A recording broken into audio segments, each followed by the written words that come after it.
I smuggled drugs in the 1980s for a narco kingpin. I brought something home far worse than blood money. Having a pilot's license in the 1980s gave me many opportunities.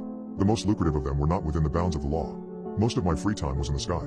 I carried packages of a certain white narcotic that was in high demand. I spent my free time in Miami. The limitless amount of cash afforded me the best clothing, drinks, and jewelry.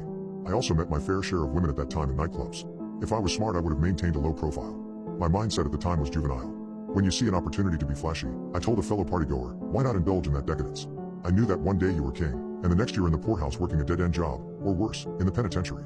I had to let loose while not at work since I had a few close calls back then. There were times when I landed in Colombia and believed I would never make it out. I never snitched on any of my superiors or equals. This is why I still have a pulse today.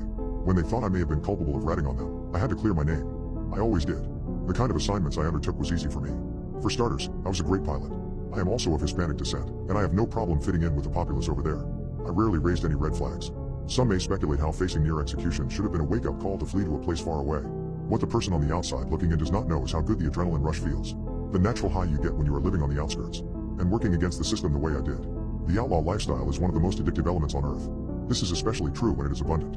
Around December 1993, I did decide to take a long hiatus. In my mind, I was not giving up the life. The notion of retirement was nauseating.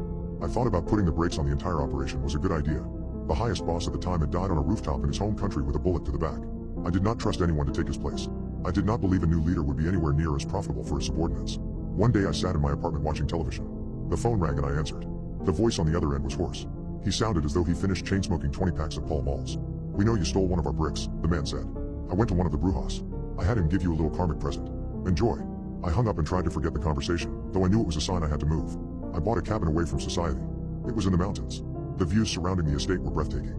In the first 6 months I was there, I felt a bit isolated, but I knew it was for the best.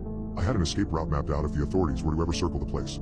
Tapping my phone was impossible considering I did not have a phone. I watched old westerns on VHS and read thriller novels during my downtime. I fished, hiked, and hunted every other free moment.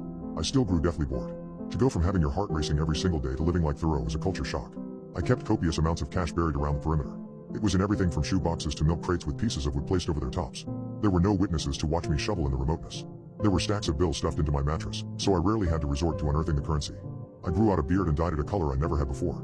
I went into the nearby town and stocked up on everything from top ramen to Blue Label scotch. A month after the booze had run out, I searched my bed for more money and found I had tapped that particular reserve. I grabbed a shovel and went out back.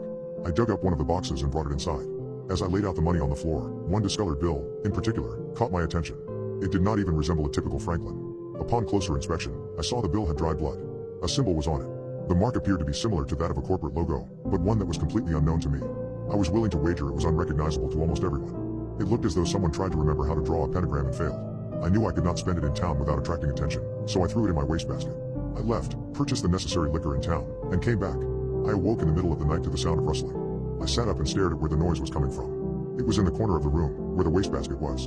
In the darkness and drowsiness, I contemplated how it was more than likely a rodent. Something seemed out of place when I opened my eyes a little more. The rim of the wastebasket had unusual shading around it. It seemed as though someone had painted it with a dark and inky liquid. I stood and switched on the lamp. The wastebasket looked normal in the light. I shrugged and thought it was a result of exhaustion. I had spent the day splitting wood. I turned the light off, got back into the bed, and rolled over. I slept well and did not wake up until 7 hours later. When I went to stand, I saw a shadow on my wall. It was humanoid and held a staff. I saw the shadow entity shake the object in the air. It unnerved me so much that I even ran my hand along the wall, where it dissipated. I spent the morning trying to shake off the feeling of interminable doom which had befallen me. I made coffee, eggs, and bacon. As I was frying my food to start the day, I heard a loud pounding noise. It came from the eastern part of the cabin. I sat my utensils down and went into my room. I reached for a very large mag light and knife. I also grabbed a pistol.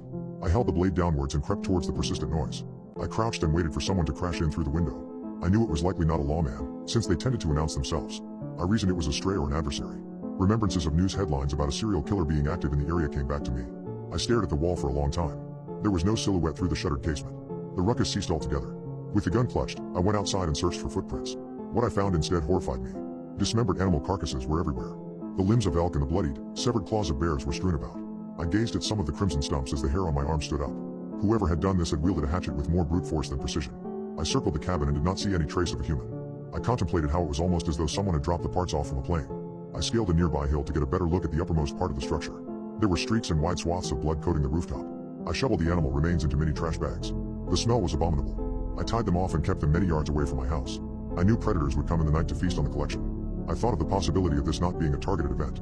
I knew about the kind of damage that flocks of geese could do to an engine, but this was beyond inexplicable. My mind went through scenarios of exotic animals transported via aviation to dictators. Something could have gone wrong with the latches. It seemed like a silly hypothetical at the moment, but I was trying to calm myself down with an explanation. Even if done on purpose, I could not figure out who would complete such a thing and why. My head pounded. I went inside and lay down. I felt myself drift off to sleep. I heard a brief scratching noise which I dismissed as a tree limb scraping against the rain gutter. Drowsiness overcame me, and I saw something protrude in the corner of my left periphery. I looked over. Spider legs the size of batons emerged from the wastebasket. I awoke screaming and sweating. I glanced over and saw that the wastebasket was normal. I wiped my brow and kicked my feet over the edge of the bed. I took in a few deep breaths. I stood and paced. I picked up a paperback and read a few passages. I decided to give sleep another go. Faithful, another night terror would not fall me. Darkness whirled around me as I melted into the embrace of slumber. I was in my cockpit. The earth below rushed towards me as divided squares of land. I was in the beginning stages of a crash. All I heard was my voice screaming out the word Mayday. I knew it was futile, a result of training-based instincts and desperation. The sweetness of jet fuel, singed flesh, and flames greeted me in an instant. Scorched metal, debris, and burnt pieces of electronics sunk into my skin. I wanted to shout for help, but my voice grew muffled in the enveloping swarm of land and wreckage. The disassembled morass of ruined parts flowed around me in rivers of sparks. I crawled out of what looked to be a narrow prison which I widened with what little ounce of strength I had left. My skin peeled off as I trudged through the dirt and grass. I cranked my head around to look at the ruined plane. The same sigil which was on the $100 bill I had thrown away was visible on the side of the aircraft. I yelled out at the lowering sun before I awoke again. When I sat upright, my hand grazed something cold. I looked down. The wastebasket was right next to where I had lain. I got down on my knees and threw up into it. I had to destroy the symbol. Before the night was over, I would fish it out and burn it. My decision felt superstitious. Still, my suspicion of the source of bad luck was undeniable. It has been many decades since that last nightmare. I have never had a repeat of that one. I have had anxiety-inducing ones about planes crashing into me. They occur in isolated and peaceful settings. Another unusual change in my life has been the continual presence of spiders. I have already hired an exterminator to come out and try to rid me of the nuisances, to no avail. They lurk in my cabinets. They are beneath my floorboards and in the cracks of every piece of furniture. I am always at war with them, though I am armed with a bountiful amount of insecticides.